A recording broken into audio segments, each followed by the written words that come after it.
আমরা এখন সরিষা শাকগুলো কাটে নিচ্ছি। এভাবে কুচি কুচি করে কাটে নিতে হবে। আজকে সরিষা শাকগুলো রান্না করব মসুরের ডাল এবং ইসা শুটকি দিয়ে। আমাদের সাথে থাক। আমাদের কাটা শেষ হয়ে গেছে, এখন নেব। এভাবে সরিষা শাকগুলো কিছুক্ষণ ভিজিয়ে রাখতে হবে, এখানে যাতে বালু যদি থাকে এগুলো নিচে পড়ে যাবে, এবং ভালো পানি দিয়ে 4 থেকে 5 বার পরিষ্কার করে ধুয়ে নিতে হবে। আমি এখন ভিজিয়ে রাখলাম। গরম পানি দিয়ে চিংড়ি শুটকিগুলো আমরা একটু ভিজিয়ে নিচ্ছি, এগুলো ভালো করে ধুয়ে নিতে হবে। এখানে যদি বালু থাকে এগুলো সরে যাবে। আমি এখন ডালগুলো ধুয়ে দেওয়া হচ্ছে।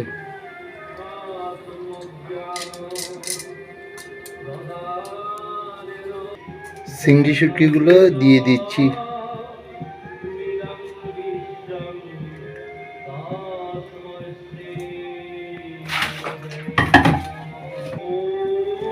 পেঁয়াজ কুচিগুলো দিয়ে দিচ্ছি।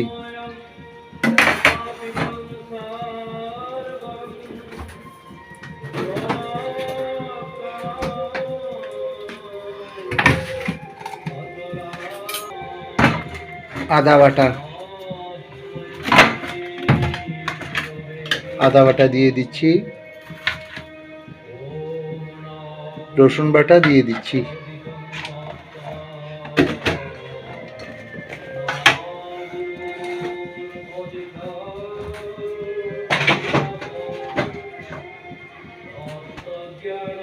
পরিমাণ মতো লবণ,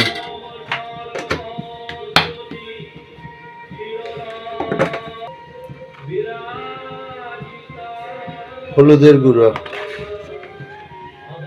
পরিমাণ মতো মরিচের গুঁড়ো,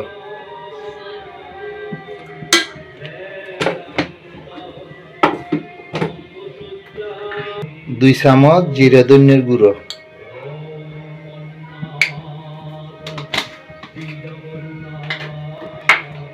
এগুলো ঠান্ডা পানি দিয়ে ফুটিয়ে নিতে হবে, অনেকক্ষণ করে ফুটিয়ে নিতে হবে।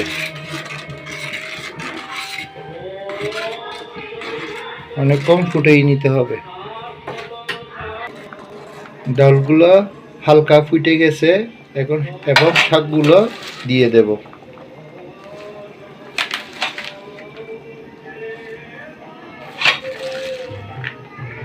10 থেকে 12 মিনিট সিদ্ধ করে নিতে হবে।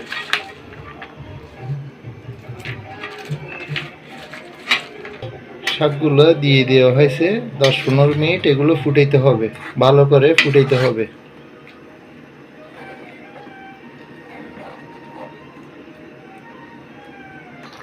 আমাদের শাকগুলো হয়ে গেছে, এখন রসুন দিয়ে তেলের মধ্যে দেব। এখন তেল দিয়ে নিচ্ছে।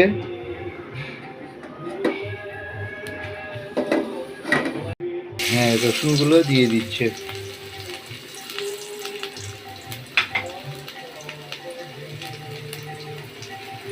কয়েকটা শুকনো মরিচ দিচ্ছে। মরিচগুলো এভাবে ভাজে নিতে হবে।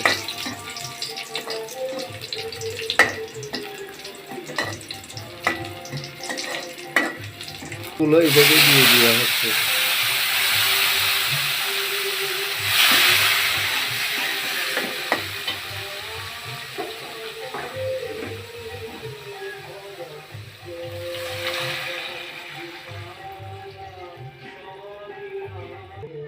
আমাদের শাকগুলো হয়ে গেছে।